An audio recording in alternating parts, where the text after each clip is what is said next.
I mean, welcome to Past the Rings, volume 106. Today we're talking about the Ultimate Screamo Band's 10-inch, the Ultimate Screamo Band's 10-inch, whoa, shit, Ultimate Screamo Band 10-inch Tout Est Fini. So this was released February 26th of 2018 on Zegema Records, Dingleberry Records, Dyson Records, Friendly Otter Records, and Polar Summer Records. I did the intro twice, because the first time I forgot to punch the pillow. So I'm a little more gassed than I should be. But I'm a little more out of shape than I should be, so, you know, yeah. Anyway, where should I start? Oh, this starts with Nous Étions, and the first time that they toured, the only time, the time that they toured through, and I got to put on a show for them in Hamilton with Congratulations, and I'm sure Terry Green was there too, and they had a fill-in drummer who was Arch from, well, who ended up creating the Ultimate Screamo Band after that tour. Well, maybe not after that tour, but like they released the first of their 7-inches after that tour. After that 7-inch, there was a split 7-inch with Laura, and then this 10-inch is the, I believe, the final material that was released. I feel like there might have been a song released on a comp or something, but I mean, like, those are like the 3 primary releases, and I was lucky enough to release all of those, and I'm pretty sure that Friendly Otter as well was in on every single one of them as well. So they're all really special for you know, varying reasons. One of the big things I think that's really cool about this record is after it came out, the solo project became a band and came to Zegema Records Fest in 2017, the first big one in Toronto. They played, they were amazing. I got to meet Arch again. I got to see Arch again, so that was fantastic. Just like downing olives on stage right out of a jar. It was a sight to behold. So on the back of the lyric booklet thingy here, it says, the so-called Ultimate Screamo Band is actually not a band. It is fundamentally a one-person recording project. The idea behind this name is not to claim this project is the best or the ultimate one, but rather that this project is a sort of exercise in style, heavily influenced by a few bands of the past that some of us call Screamo or emo violence. If anything, this project is the ultimate rip-off band. So I had like a t-shirt too. I don't know where it went. I tried looking for it. I had to do the Cameo Veri because they went on tour together. But it was like Il n'y a pas de original, so like this is not original. I think it's important to note that this, like, don't quote me, but from what I saw, this project led to Yearning.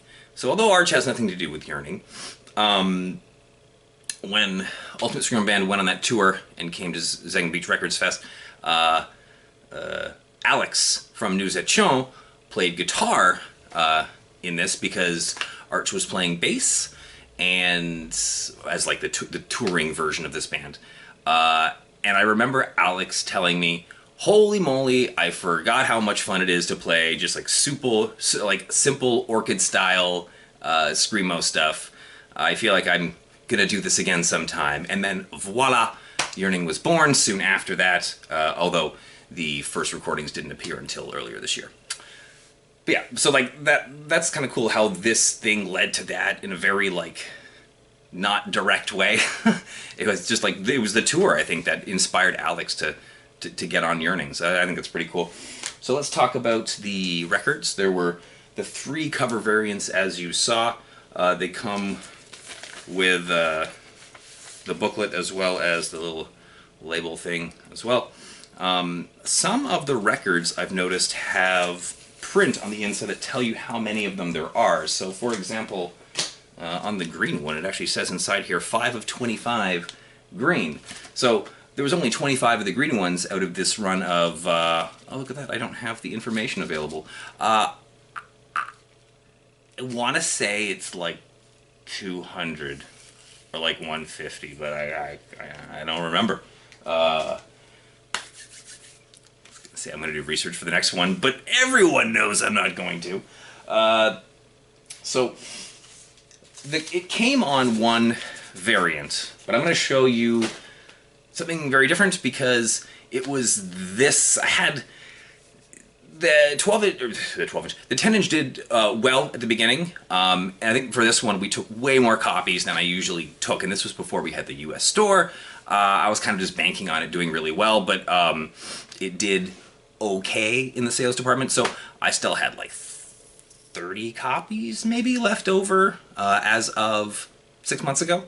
So I started to do the painting of the records and stuff, and after trying some out, I tried them out on these ones pretty much first, because they were clear with a little bit of black splatter, and I just had so many of them, like the 30 or whatever, and they weren't selling that much, so I'm like, I'm just gonna paint them. It was a good call because I don't have any left, and we even had to bring some in from Germany for me to paint and then send off to the last people who I met. So I'll go through kind of like how I started as well, because I've got one here from, I would do a couple paints and then I wouldn't do them for maybe a month or two, and then I would do a couple more. So this is from the first round, and this is when I was using a toothpick to kind of like swirl and create the designs and the patterns. So I always like this one. This is the one that I kept, I believe, to go with the orange. No, this is the green one because the green sparkle. So, oh my god, here's a story. There's that really cool Instagram picture I took of this and two other records when I first made them, and I was like, wow, these look really good. And I put them up, I think it was the next day. It might have been like 2 days after, like 36 hours after, I don't know.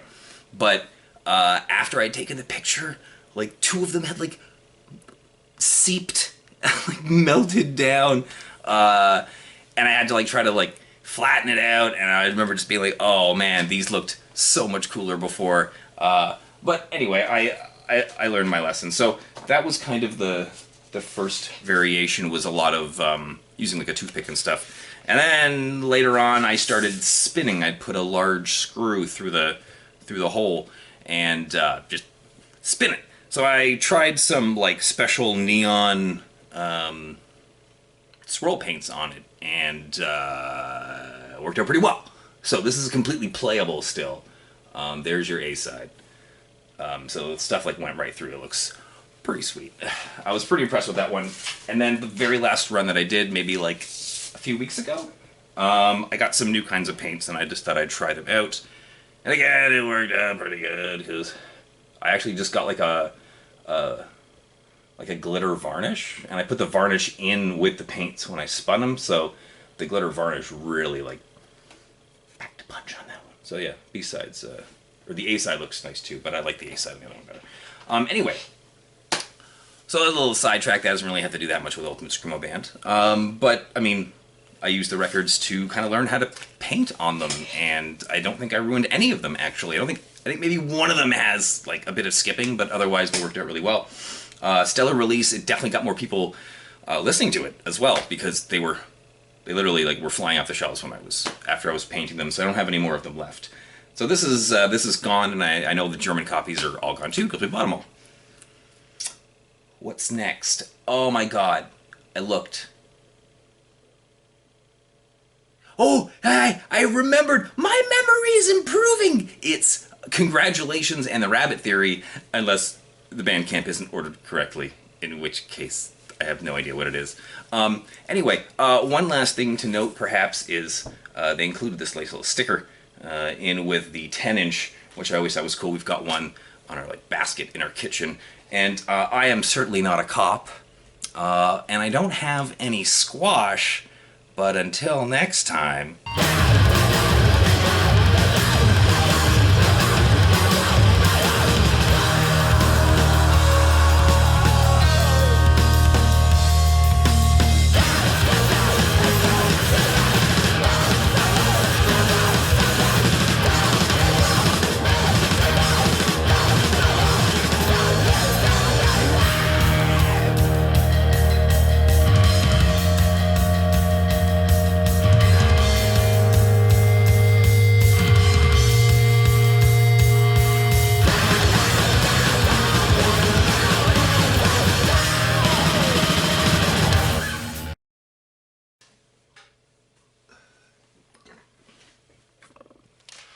I'm all clean now, but I smell funny. Ugh.